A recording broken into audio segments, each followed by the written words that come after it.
என் நெஞ்சில் குடியிருக்கும்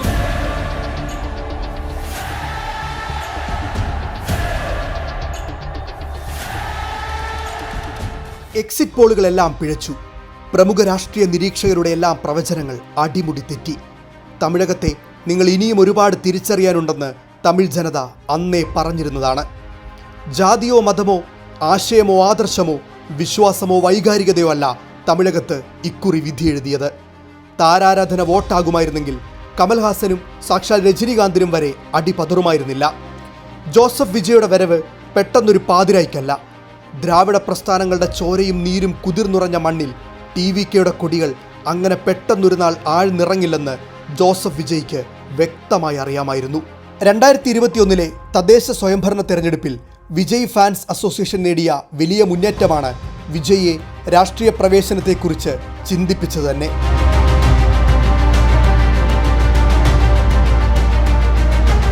തമിഴകത്തുടനീളമുള്ള തൻ്റെ ഫാൻസ് ക്ലബ്ബുകളെ വാർഡ് കമ്മിറ്റികളാക്കി പിന്നീട് സംസ്ഥാന കമ്മിറ്റിയുമുണ്ടാക്കിയാണ് വിജയ് രാഷ്ട്രീയത്തിലേക്ക് ആദ്യ ചുവട് വെച്ചത് തന്നെ. TVK ഉണ്ടാക്കിയെടുത്തത് സ്റ്റാർഡമല്ല, തമിഴകത്തിൻ്റെ തലവര തിരുത്തി എഴുതാനുള്ള ഒരു സിസ്റ്റമായിരുന്നു. 2009 ആരംഭിച്ച വിജയ് മക്കൾ ഇയക്കം ഒരു ആരാധന സംഘടന മാത്രമായിരുന്നില്ല, അതൊരു സോഷ്യൽ നെറ്റ്വർക്കായിരുന്നു. ഗ്രാമങ്ങൾ മുതൽ നഗരങ്ങൾ വരെ വ്യാപിച്ച ഏകദേശം 1000 കണക്കിന് യൂണിറ്റുകൾ. വിജയ് മക്കൾ ഇയക്കം കാലക്രമേണ ഒരു വ്യത്യസ്ത രൂപം സ്വീകരിച്ചു. രക്തദാനം, വിദ്യാർത്ഥികൾക്കുള്ള സഹായങ്ങൾ, യുവാക്കളുടെ പ്രശ്നങ്ങളിൽ ഇടപെടൽ, ദുരിതാശ്വാസ പ്രവർത്തനങ്ങൾ, പ്രാദേശിക പ്രശ്നങ്ങളെ അഭിസംബോധന ചെയ്യൽ, അങ്ങനെ TVK പല ജനകീയ വിഷയങ്ങളിലും സജീവമായി ഇടപെട്ടു. തമിഴക വെട്രിക്കഴകം എന്ന രാഷ്ട്രീയ രൂപം 2024 ഔദ്യോഗികമായി പ്രത്യക്ഷപ്പെട്ടെങ്കിലും അതിൻ്റെ അടിത്തറ അതിനും ഏറെ മുന്നേ തന്നെ പതുക്കെ പണിയപ്പെട്ടിരുന്നു.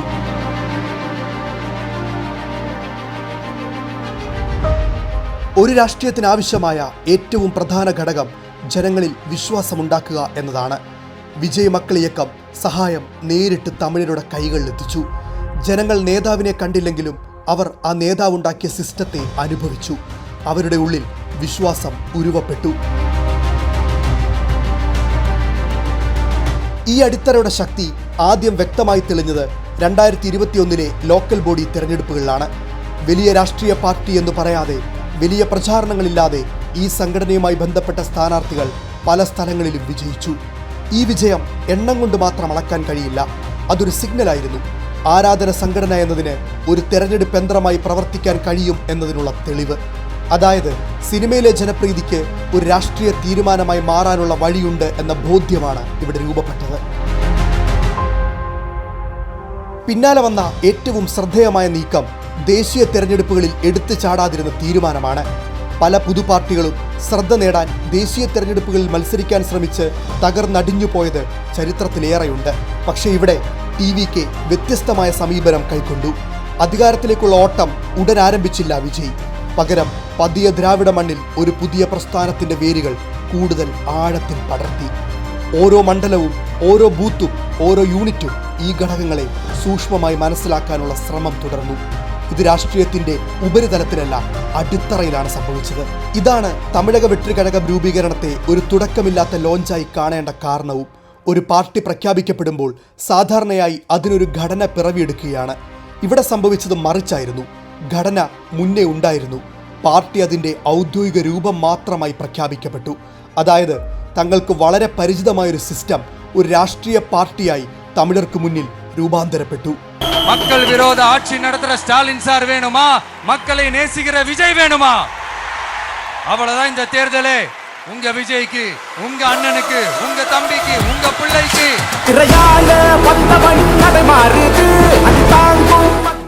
ഈ സിസ്റ്റത്തിന്റെ യഥാർത്ഥ ശക്തി വലിയ റാലികളിലോ വൻ പ്രസംഗങ്ങളിലോ പ്രഖ്യാപനങ്ങളിലോ മാത്രമായിരുന്നില്ല. അത് ബൂത്ത് തലത്തിലുള്ള പ്രവർത്തനം, പ്രാദേശിക നേതൃ സംവിധാനം, ഡിജിറ്റൽ ആശയവിനിമയം, സിനിമയിലൂടെ രൂപപ്പെട്ട വൈകാരിക ബന്ധം എന്നിവയിലൂടെയുമായിരുന്നു. ഈ ഘടകങ്ങൾ ഒറ്റയ്ക്കൊരിക്കലും വലിയ ശക്തിയാകില്ല.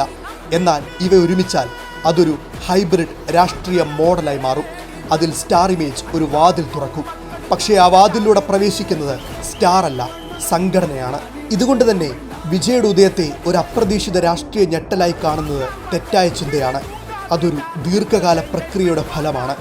വർഷങ്ങളായി രൂപപ്പെട്ട വിശ്വാസം, പ്രാദേശിക തലത്തിൽ വളർന്ന നെറ്റ്വർക്ക്, സാവധാനമായി വികസിച്ച സംഘടന, ശരിയായ സമയത്തെടുത്ത തന്ത്രപരമായ തീരുമാനങ്ങൾ, ഇവയെല്ലാം ചേർന്നതാണ് ഈ വിജയം.